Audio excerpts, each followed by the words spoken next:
제2장. 그러므로 그리스도 안에 무슨 권면이나 사랑의 무슨 위로나 성령의 무슨 교제나 긍휼이나 자비가 있거든 마음을 같이하여 같은 사랑을 가지고 뜻을 합하며 한 마음을 품어 아무 일에든지 다툼이나 허용으로 하지 말고 오직 겸손한 마음으로 각각 자기보다 남을 낫게 여기고 각각 자기 일을 돌볼 뿐더러 또한 각각 다른 사람들의 일을 돌보아 나의 기쁨을 충만하게 하라. 너희 안에 이 마음을 품으라. 곧 그리스도 예수의 마음이니 그는 근본 하나님의 본체시나 하나님과 동등됨을 취할 것으로 여기지 아니하시고 오히려 자기를 비워 종의 형체를 가지사 사람들과 같이 되셨고 사람의 모양으로 나타나사 자기를 낮추시고 죽기까지 복종하셨으니 곧 십자가에 죽으심이라. 이러므로 하나님이 그를 지극히 높여 모든 이름 위에 뛰어난 이름을 주사 하늘에 있는 자들과 땅에 있는 자들과 땅 아래에 있는 자들로 모든 무릎을 예수의 이름에 꿇게 하시고 모든 입으로 예수 그리스도를 주라 시인하여 하나님 아버지께 영광을 돌리게 하셨느니라. 오늘은 주신 본문 말씀 중에서 특별히 이 5절의 말씀, 너희 안에 이 마음을 품으라 곧 그리스도 예수의 마음이니, 이 말씀을 가지고 설교 제목을 그리스도 예수의 마음으로 하나 되는 교회가 되어야 합니다라는 제목으로 말씀을 상고하고자 합니다. 교회는 그리스도 예수의 마음으로 하나 되어야 됩니다. 왜냐하면 간단하지요. 일단 교회가 어떤 존재입니까? 교회는 그리스도의 몸이고 우리는 지체의 각 부분이기 때문입니다. 그래서 원래 각 지체는 머리가 내리는 그 명령대로 움직이는 것이 맞지요. 그런데 이제 사람이 살다 보면은 때때로 이 팔다리가 말이지요, 내 마음대로 움직이지 않을 때가 있어요. 심지어 혀도 말이지요, 제 머릿속에 들어있는 생각과 다르게 막 자기 마음대로 놀 때가 있어요. 약간 그건 이제 잘못된 것이지요. 예수의 이름으로 다스려서 하나님의 말, 제대로 명령에 순종하는 이 팔다리가 되도록 말이지요. 그렇습니다. 그래서 이 제일 안 다스려지는 것이 저희의 혀지요. 혀가 제일 작은 기관인데도 또 잘 다스려지지가 않아요. 하지만 우리는 예수 이름으로 우리 혀도 다스려야 됩니다. 교회가 하나 되어져야 되는, 금방 우리가 교회의 머리이신 우리 주님의 뜻대로 움직이는 것이 우리 교회인데, 하나가 되어져야지 교회가 주님께서 주신 사명을 감당할 수 있고, 또한 교회가 부흥할 수 있고, 성도 교회에 속한 우리 지체도 모두가 더 성장되어지고 또 주님께서 주신 사명을 감당할 수 있기 때문에 교회가 하나 되어져야 되는 것이지요. 그래서 어떻게 보면 우리의 인생이 말이지요, 복된 인생이다, 성공한 인생이다 라고 이야기할 수 있는 것은, 내가 이 땅에서 어떤 많은 업적, 높은 지위를 얻은 것이 나의 성공이 아니라 결국 하나님께서 나에게 맡겨주신 그 사명을 감당하는 것이, 그래서 그것을 감당한 인생이 성공한 인생이고 복된 인생이 되는 것이지요. 사도 바울은 이렇게 고백했습니다. 나의 달려갈 길과 주 예수께 받은 사명, 곧 하나님의 은혜의 복음 증거하는 일을 마치려 하면은 나의 생명을 조금도 귀한 것으로 여기지 아니하노라. 사도 바울은 이렇게 하나님께 받은 자기의 사명을 감당하는 일에 목숨을 걸었습니다. 우리 어떻게 보면 세상 사람들이 볼 때는 사도 바울의 최후는 어땠습니까?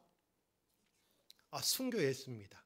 로마에서 목이 잘려서 순교를 당했지만, 우리는 그것이 실패가 아니라 영원한 성공이고, 사도 바울이 주님께 받은 그 사명을 완수해 내었다는 것을 알 수 있기에 사도 바울의 인생은 성공한 인생이지요. 그래서 교회는 이 주님께 받은 사명을 감당하기 위해서도 더욱더 하나가 되어져야 됩니다. 그런데 교회 안에는 다양한 사람들이 모여 있습니다. 다양한 생각들이 있지요. 그러니까 처음 복음을 받아들였던 그런 고린도 교회에서도 보면 이런 분열들이 있었어요. 막 파가 나뉘어졌어요. 그래서 나는 바울에게, 나는 아볼로에게, 나는 게바에게, 나는 그리스도에게 속한, 이렇게 서로가 나뉘어지면은 그 교회는 교회로서의 사명을 감당하기가 어렵죠. 잘못된 거죠. 고장난 것이죠. 예.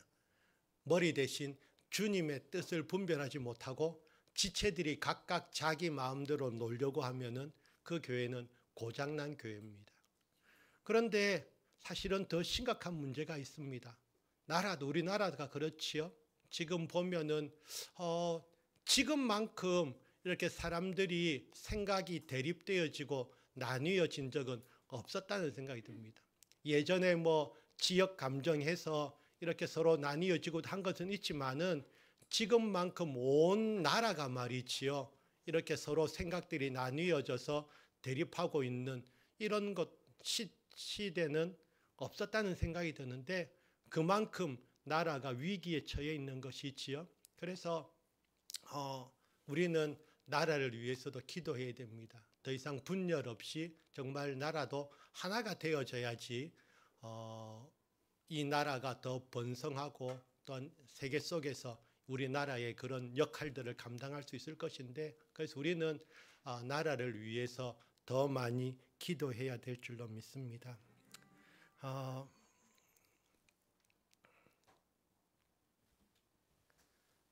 이렇게 많은 서로 다른 사람들이 모여 사는 교회, 함께 생활하는 교회지만, 하지만 그 각각의 생각들을 내려놓고 교회가 하나가 될 수 있습니다.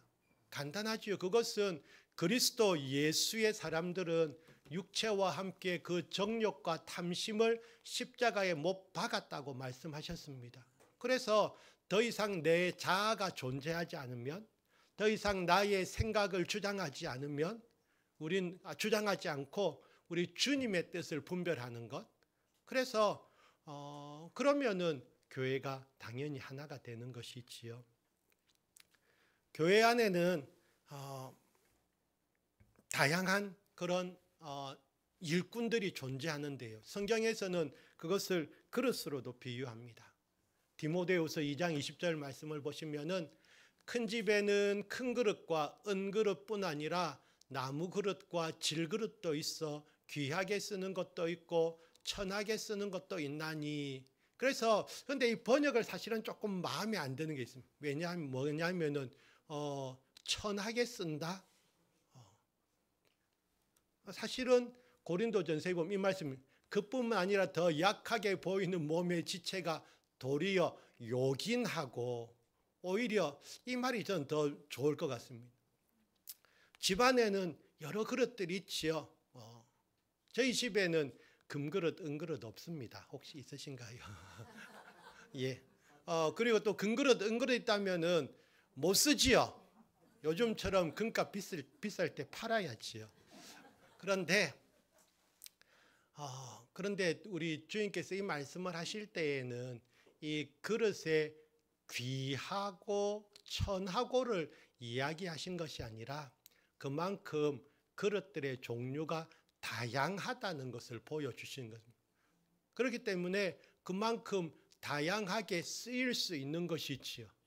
예, 그릇이 한 가지만 있으면은 또 아무 생각 없이 쓸 수 있겠지만은 우리가 때에 따라서, 장소에 따라서 쓸 수 있는 그런 그릇들이 다르지요. 그래서 그런 식으로 봤을 때에는 오히려 이 그릇의 가치로 이야기하기보다는 이 다양한 그릇이 쓰임 받을 수 있는 각각의 용도가 또는 맡은 일이 다르다라는 것이지요.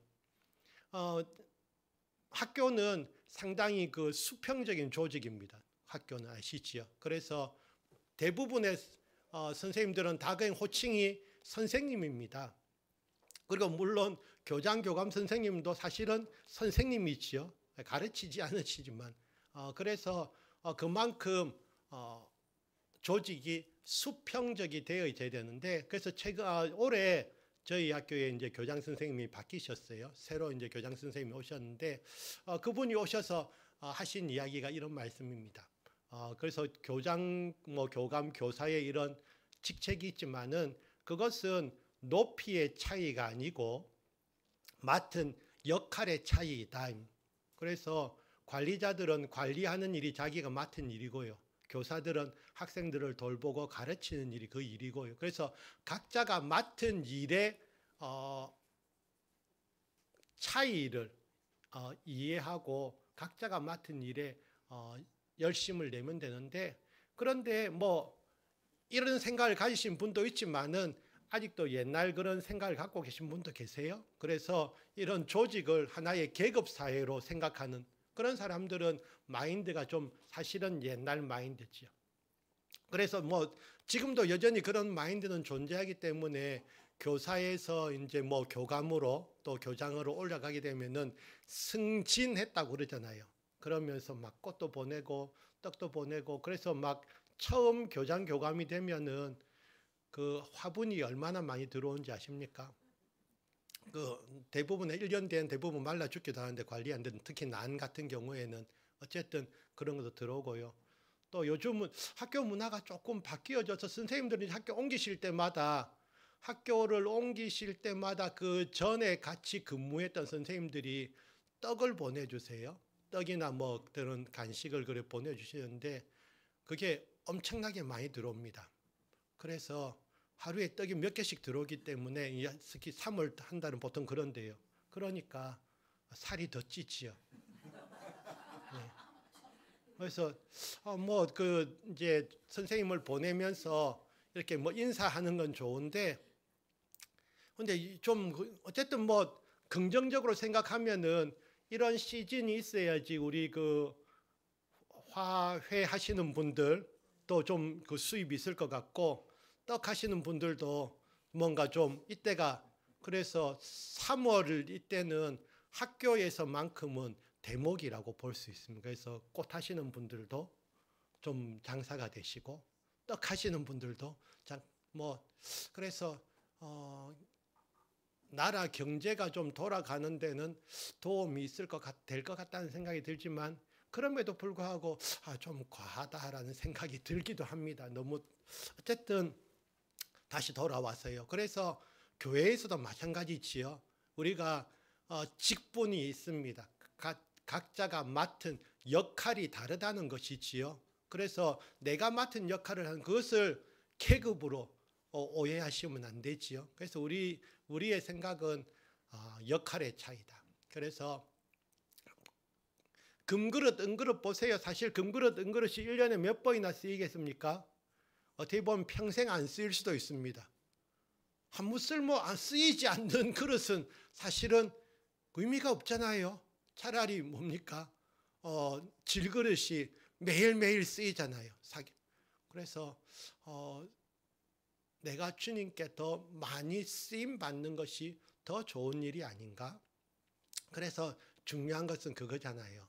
그러므로 누구든지 이런 것에서 자기를 깨끗하게 쓰면 귀히 쓰는 그릇이 되어 거룩하고 주인의 쓰심에 합당하며 나옵니다. 그래서 결국은 깨끗한 그릇이 쓰임 받는 것이고, 그래서 그것이 금이냐 은이냐 중요하지 않습니다. 우리는 금이나 은으로 살아가는 사람 아니거든요. 베드로와 요한이 성전 미문에서 앉아있는 사람을 일으킬 때 뭐로 일으켰습니까? 예수의 이름으로 일으켰잖아요. 먼저 이야기했죠. 어떻게 봤습니까? 저 사람이 나한테 돈 한 푼 주려나? 베드로가 바로 이야기하잖아요. 미안하지만 나한테는 음이나 금 없다. 실망했을 수 있어요. 하지만 예수의 이름으로 이렇게 세우잖아요. 그래서 금그릇, 은그릇 중요하지 않습니다. 하나님께 쓰임받는 그릇이 그런데 그럼에도 불구하고 말이죠. 이렇게 말할 수 있어요. 아니 나는 왜 금그릇이 아니고 왜 질그릇입니까? 그죠. 그런데 예레미야서에 보면은 진흙으로 만든 그릇이 토기장이의 손에서 터짐에 그가 그것으로 자기 의견에 좋은 대로 다른 그릇을 만들더라라는 말씀도 있고요. 이스라엘이 하나님의 뜻대로 살아가지 못할 때에, 그 지으심을 받은 부르심의 목적에 합당한 삶을 살아가지 못할 때에 그 사명을 잃어버린 것이지요. 여호와의 말씀이니라. 그래서 이스라엘 족속아, 이 토기장이가 하는 것 같이 내가 능히 너희에게 행하지 못하겠느냐? 이스라엘 족속아, 진흙이 토기장의 손에 있음 같이 너희가 내 손에 있느니라. 그래서 우리는 우리 하나님과 나의 관계를 잘 생각하셔야 됩니다. 물론 우리 하나님 아버지가 되시잖아요. 그래서 우리가 하나님을 아바 아버지라 부를 수 있는 이런 것도 특권입니다. 누가 하나님을 아바 아버지라 부를 수 있나요? 그런데 우리가 아바 아버지라고 부르면서 한 가지 망각해서는 안 되는 것인데, 하나님은 우리의 창조주시라는 것이죠. 그러니까 우리는 피조물이라는 것이지요. 그래서 창조주와 피조물은 늘 말씀드리지만 레벨이 다르잖아요. 그래서 이렇게 하면 안 된단 말이죠. 이 사람아, 내가 누구이기에 감히 하나님께 반문하느냐? 지음을 받은 물건이 지은 자에게 어찌 나를 이같이 만들었느냐 말하겠느냐? 토기장이가 진흙 한 덩이로 하나는 귀히 쓸 그릇을, 하나는 천이 쓸 그릇을 만들 권한이 없느냐? 역시 또 이 천이라는 단어가 나오니까 나는 천이 쓰이는 그릇은 싫은데가 아니라, 천이 쓰이는 그릇이 더 많이 쓰인다니까요.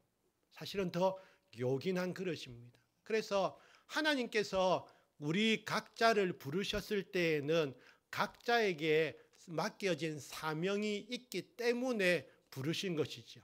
교회 안에서도 각자가 받은 달란트가 있고 역할이 있기 때문에 우리는 각자가 맡은 역할을 감당하면은 그 전체가 모여서 주님의 몸된 교회를 이루어 가는 것이잖아요. 그래서 몸 안에 여러 지체가 있는 거죠. 여러 부분 지체가 있는데 각 지체가 하는 일은 다를 수밖에 없다는 것을 우리는 알고, 내가 받은 사명은 이것이야 라고 생각하시면은 더 자신이 받은 직분에, 직책에 만족하면서 감사하면서 생활할 수가 있는 것이지요. 그래서 우리에게 주어진 사명이 있다는 것. 그런데 오늘 제가 진짜 말씀드리고 싶은 부분은 사실은 이것인데, 뭐냐면 그리스도 예수의 마음을 가진다 그랬잖아요. 우리의 마음, 우리가 마음 또한 마음밭이라고 했을 때 하나님의 말씀이 우리에게 심겨지고 열매 맺기 위해서는 그 밭이 좋아야 된다는 것이지요. 성경을 읽다가 재미있는 구절을 봤습니다. 사도행전에 보면 똑같은 말이에요. 2장 37절에 보면 그들이 이 말을 듣고 마음에 찔려. 7장 54절에도 이 말씀이 나옵니다. 이 말씀을 누가 했냐면요, 2장 37절은 오순절날 사도들이, 제자들이 성령의 충만함을 입고, 성령 강림하셔서 충만함을 입고 막 나가서 복음을 전할 때에 사람들이 이게 무슨 일이냐 하고 있을 때 베드로가 설교를 했거든요.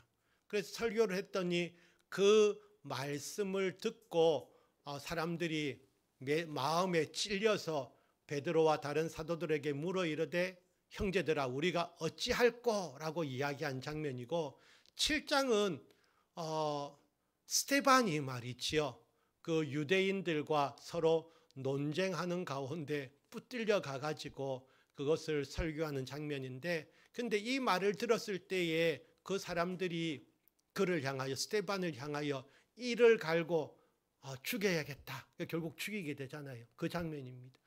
그래서 처음에는 제가 예전에는 이 말씀을 읽으면서 생각했던 것은 베드로가 전한 말씀과 스데반이 전한 말씀에 차이가 있었나? 왜 베드로가 전한 말씀을 받았을 때는 어떤 결과가 일어났습니까? 사람들이 회개하여 말이지요, 침례도 받고 그 사람들이 3천 명이나 제자가 되는 그런 일이 벌어졌는데 그러니까 이 스데반이 했을 그 말씀을 전했을 때는 사람들이 듣고 있다가 귀를 막고 말이지요. 달려들어서 돌로 치는 그런 결과가 벌어졌단 말이지요. 그래서 이 말씀을 예전에는 읽으면서 두 사람 메시지의 차이가 있나? 베드로가 전한 말씀은 사람들을 회개시키고 그들이 주님께로 돌아오는 그런 역사를 하고, 스데반이 전한 말씀은 사람들을 격동시켜서 자기를 돌로 치게 만드는 그 메시지의 차이가 있나라고 생각했는데, 다시 생각해 보니까 메시지의 차이가 아니라 그 말씀을 받아들이는 사람들의 자세라는 것이지요. 그래서 그 2장에서 말씀을 받았던 사람들은 경건한 유대인들이 천하 각국으로부터 와서 예루살렘에 머물러 있다가 말씀을 들은 사람들이에요. 근데 어쨌든 이 사람들은 이 말씀을 들을 때에 그 말씀을 받아들이려고 하는 마음이 있은 반면에, 이 사람들도 그냥 그 스데반이 말씀을 전할 때에도 구레네, 알렉산드리아 여러 도시에서 온 사람들인데, 이 사람들은 조금 더 유대교에 강하게 얽매여 있던 사람들이고, 그래서 스데반과 막 논쟁을 했는데 스데반을 이기지 못했어요. 스데반이 지혜와 성령으로 말하니까 자기들이 안 되거든요. 화가 나서 거짓을 말하고 결국 죽게 만들었어요. 그래서 메시지의 차이가 아니라 이 말씀을 받아들이는 사람의 차이다. 그래서 우리가 하나님의 말씀을 받을 때에 내 마음이 부정적인 태도를 가지고 있느냐 아니면 긍정적인 태도를 갖고 있느냐에 따라서 그 말씀에 역사하시는 것이 다르다는 것이지요. 그래서 우리가 4개의 밭을 알고 있지요. 4개의 밭 중에서 올바르게 결실을 맺는 땅은 좋은 땅밖에 없습니다. 그래서 좋은 땅에 있다는 것은 착하고 좋은 마음으로 말씀을 듣고 지키어 인내로 결실하는 자니라. 그래서 우리가 좋은 땅이 되어야 되는구나. 우리가 나이가 드신 분들은 지혜로우시지요. 왜 지혜롭습니까? 인생의 경험을 통해서 배우기 때문에 지혜로워지지요. 그래서 상당히 어른들은 지혜로우신데, 하지만 지혜롭지 좀 못하신 분도 있어요. 왜냐하면 그 인생의 경험이 그 사람을 지혜롭게 만드는 것이 아니라 자신의 경험에만 의존하도록 함으로써 어떻게 보면 자기만의 생각을 쌓아가는 것이지요. 그래서 내가 이것을 겪어봤고 내가 한 경험은 이것이기 때문에 나의 생각은 이것이다 라고 자신의 경험 밖의 이야기를 받아들이지 못할 수 있는 것이지요. 그러니까 그런 어르신들은 좀 죄송하지만은 완고하다는 이야기를 듣기도 합니다. 왜냐하면 자기의 경험만을 의지하고 자기의 생각만을 이제 주장하시기 때문이지요.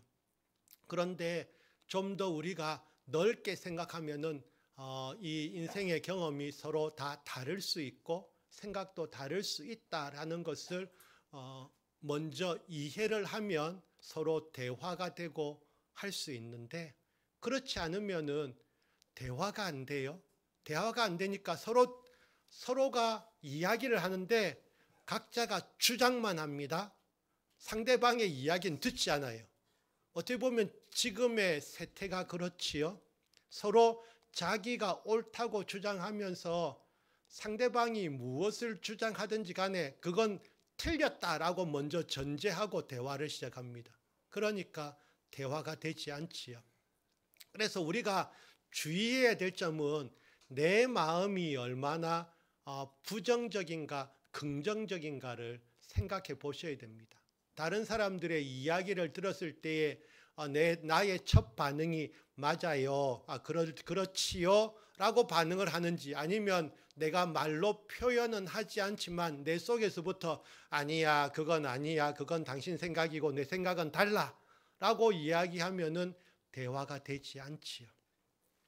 그래서 우리가 이 말씀 좋은 땅이 된다는 것, 그것은 어떻게 보면 나의 태도를 고쳐야 될 필요가 있다는 것을 보여줍니다. 물론 부정적인 것은 그 사람을 불행하게 만들 뿐만 아니라 그 사람 주위에 있는 사람들도 힘들게 만들지요.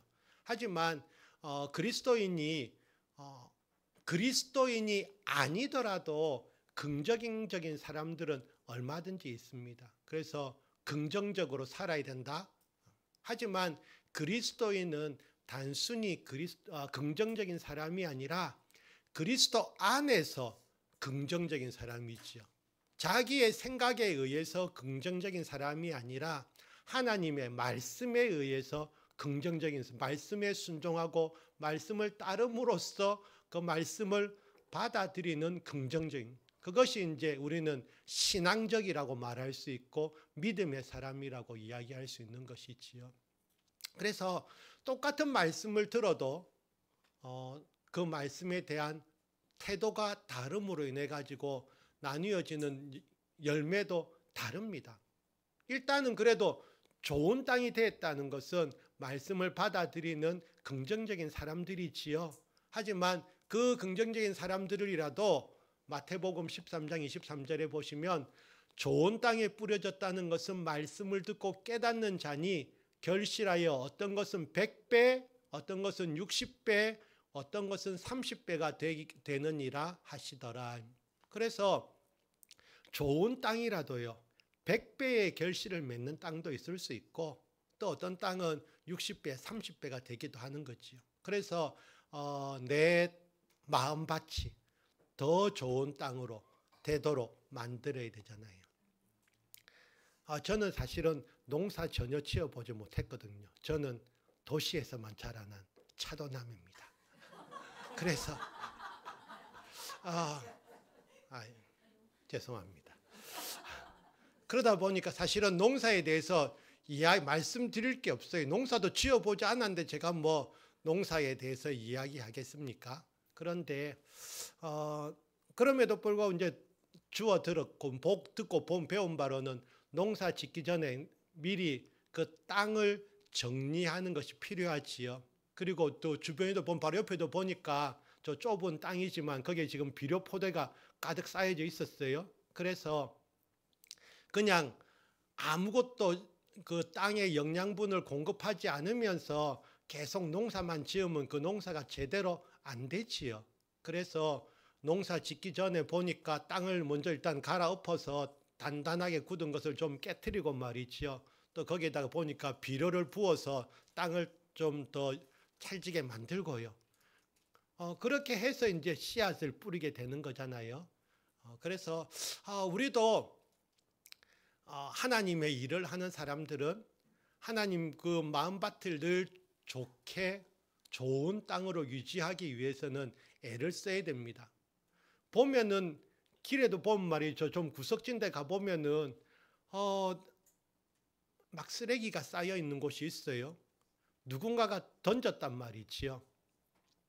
그래서 좀 내 마음밭을 깨끗하게 관리하고 싶은데도 살다 보면은 누군가가 나에게 막 돌멩이도 던져놓고요, 쓰레기도 갖다 던져놓고 그냥 가버리는 사람들이 있어요. 자기가 치워주면 좋은데 안 치워요.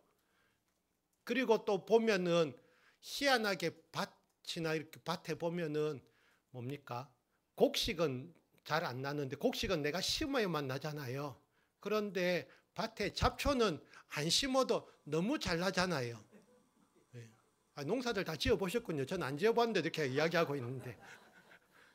그래서 그 밭, 내 마음밭을 항상 잘 가꿔야 됩니다.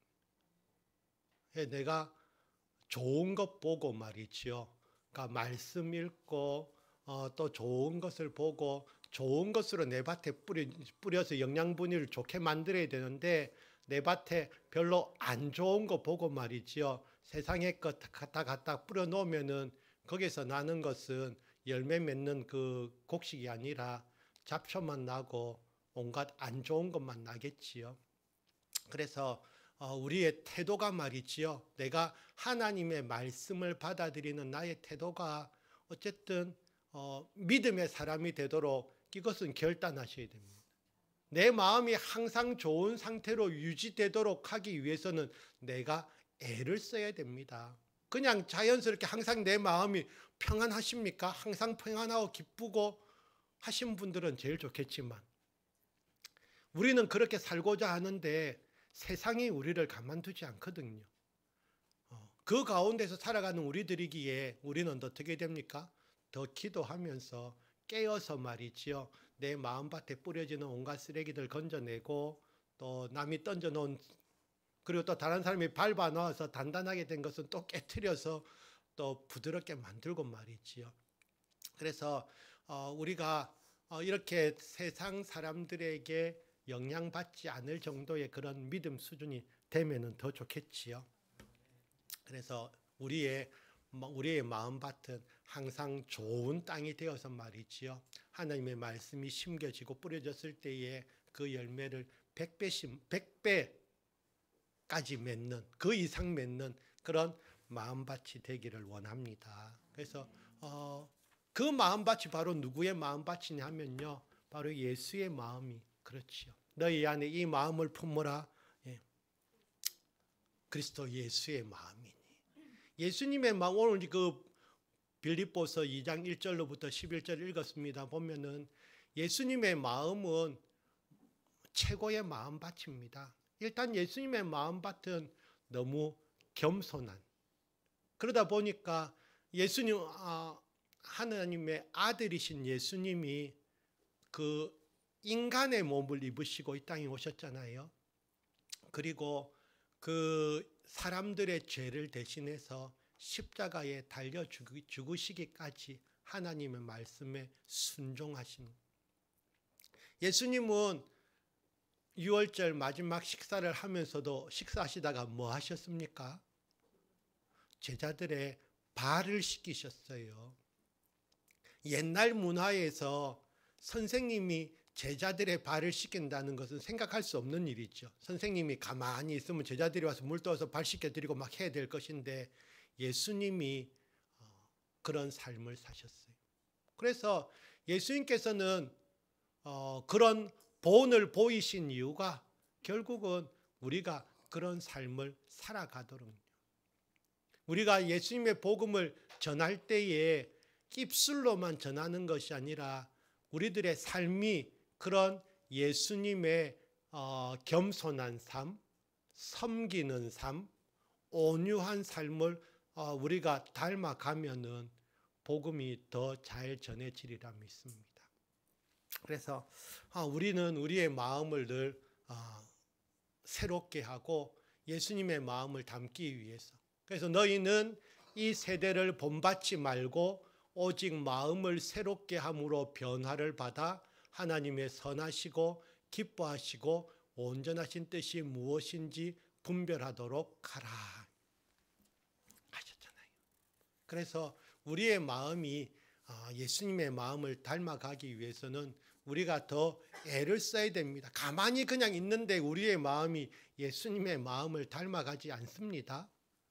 가만히 있다 보면 우리가 어디 살고 있으면 이 세상에 살고 있기 때문에 결국 이 세대 사람들을 따라가고 이 세대 사람들을 본받게 됩니다. 그렇기 때문에 우리는 마음을 새롭게 해야 되는 것이지요. 침례 요한의 때부터 지금까지 천국은 침노를 당하나니 침노하는 자는 빼앗느니라 했습니다. 여기서 어려운 걸 안 내야지요. 우리 학생들이 있는데 올해 교회 표가 뭔지 아십니까? 그렇지. 센스 있는 사람이 써붙여 놨어요. 우리가 표를 써붙여 놓은 이유는 자주 보라는 이야기지요. 그래서 보니까 날마다 침노하는 삶을 살자. 그런데 이제 질문이 나오니 왜 침노하는 삶을 살아야 되지요? 라고 물으면은 여러분들은 왜 침노하는 삶을 살아가고 있습니까? 예, 그렇지요. 침노하는 자가 빼앗는다 하셨는데 결국 천국 소망을 갖고 있는 사람은 침노하는 것이잖아요. 그래서 다른 책에 보니까 이런 말을 해놨어요. 무슨 이야기 했냐면은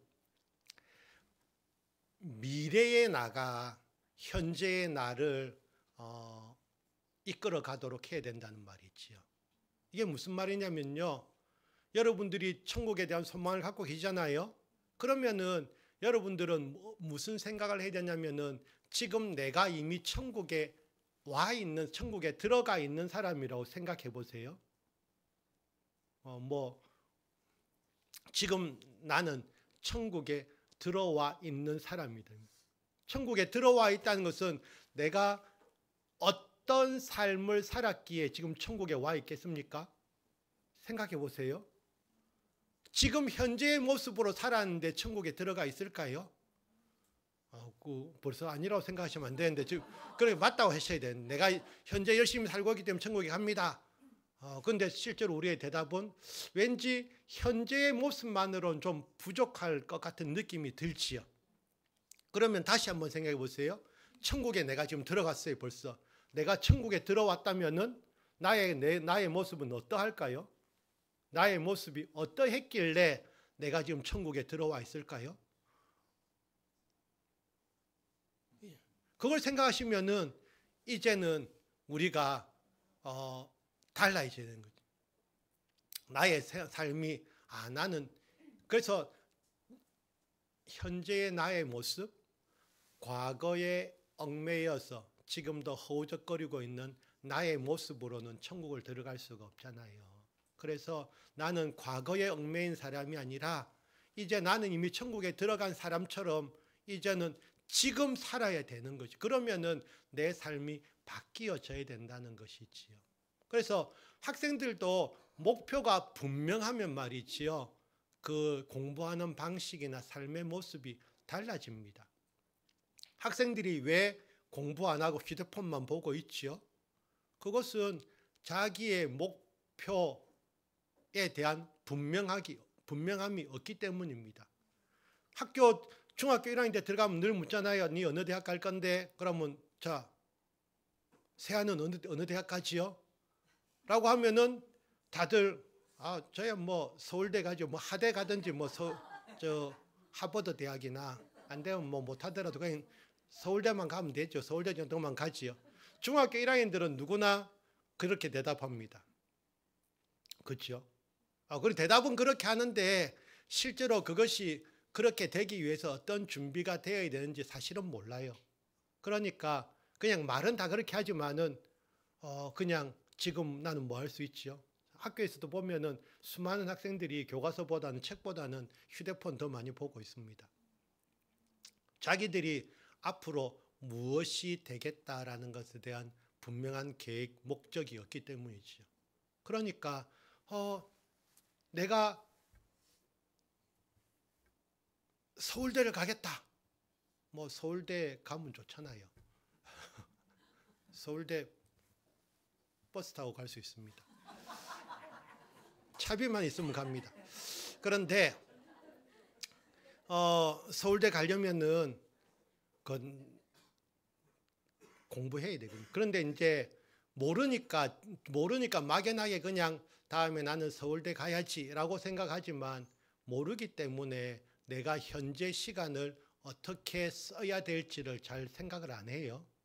그러면 이제 조금은 공부를 해야 되죠. 좀 어떻게 공부해야 되냐면 적어도 서울대 간 사람한테 좀 물어보면 되겠지요. 어떻게 해서 서울대 갔는지. 그리고 그런 이야기들을 써놓은 책도 있잖아요. 그걸 보면은 그냥 서울대를 그냥 버스 타고 가는 데가 아니라 공부를 정말 열심히 해야지 갈 수 있는 곳이구나라는 것을 알게 되면은 그러면 현재의 나의 실력이 서울대 갈 수 있는 실력이 될까? 생각해보고 안 되면은 뭐부터 채워야 되지? 그러보면은 그런 생각하다 보면은 이제 잠이 안 올 수 있어요. 그러면 내가 지금부터 계속 밤샘을 해야지 갈 수 있겠구나 생각하면은 부모님이 야 공부 좀 그만해라 말 나올 때까지 공부하고 있을지도 몰라요. 목표가 그만큼 강력한 아이라면은. 그래서 너무 뭐 꼭 우리가 요즘 이제 대학으로 이야기하는 것 좀 옛날스러운 느낌도 듭니다만, 그러나 여전히 대학을 또 중요시하거든요, 우리 사회는. 그래서 근데 그래서 좀 이제 그것이 필요하다는 거예요. 내가 정말 꿈꾸고 있는 목표를 이루기 위한 나의 모습, 내가 정말 서울대에 들어간 사람이다라고 하려면은 내가 그 서울대에 들어가기 위해서 나는 어떤 준비가 되어져 있을까? 그래서 서울대에 들어간 사람이 되기 위해서는 현재의 나의 모습이 서울대에 들어간 사람의 모습을 가져야지 그 사람이 서울대를 들어갈 수 있다는 말이지요. 그래서 천국도 마찬가지입니다. 내가 천국에 들어간 사람이다라고 생각하시면은 나의 현재의 모습이 천국에 들어간 사람의 모습처럼 내가 살아가지 않으면서 나는 다음에 천국에 가게 될 것이다 라고 막연히 기대하는 것이 아니라요. 지금 현재의 삶이 바뀌어져야 되는 거예요. 그러니까 그런 목표가 명확하지 않을 때에는 그냥 막연한 생각으로만 우리는 신앙생활을 하게 되고 학생들도 그냥 막연하게 공부를 합니다. 그런데 나의 목표가 분명해지면요, 조금 달라지겠지요. 달라져야만 합니다. 그래서 우리가 천국을 날마다 침노하는 삶을 살아간다는 것은요, 이미 나는 천국에 들어간 사람의 모습을 나는 갖추어야 된다는 것이죠. 그래서 그런 천국의 침노자로 살아가는 우리 성도님들 되길, 우리가 제자교회가 되길 원하고, 또한 그런 침노자의 모습으로 살아가는 우리 학생들이 되길, 공부를 하더라도 말이죠, 자기가 내가 꼭 대학이 아니라 내가 어떤 분야에 나는 어떤 일을 하는 사람이 되겠다라는 그런 목표가 있으면은 정말 그 분야의 전문가가 되기 위해서 그 분야에 대해서 더 공부를 할 것이고요. 그러면서 자기가 일단 분명한 목표가 있으면은 그러면은 시키지 않아도 하잖아요. 자기가, 학생들도 말이에요, 자기가 좋아하는 일은 그냥 자기들이 합니다. 시키지 않아도 합니다. 그래서 그것이지요. 그래서 우리가 천국의 침노자로서, 그래서 우리는 이 길을 이렇게 분명한 목표를 세우고 달려가면요, 이제 가는 거지요. 같이 손잡고 달려가는 것이지요. 형제들아, 나는 아직 내가 잡은 줄로 여기지 아니하고 오직 한 일, 즉 뒤에 있는 것은 잊어버리고 앞에 있는 것을 잡으려고 표대를 향하여 그리스도 예수 안에서 하나님이 위에서 부르신 부름의 상을 위하여 달려가노라. 그래서 예수 믿는 사람들의 태도는요, 과거 지향적이 아니고 미래 지향적입니다. 그래서 우리의 목표는, 우리의 미래는 분명하잖아요. 그럼 그것을 보고 이제는 달려가는 일만 남은 것이지요. 그래서 우리가 정말 그리스도 예수의 사람들은 자기의 자아로 살아가는 사람들이 아니라 이미 우리의 주인이신, 우리를 핏값으로 사신 주님의 사람들이 주님의 뜻을 이루기 위해서, 그리고 또한 그것이 나의 사명을 감당하는 인생일 수 있기에, 그래서 우리는 그 길을 함께 달려가기를 원합니다.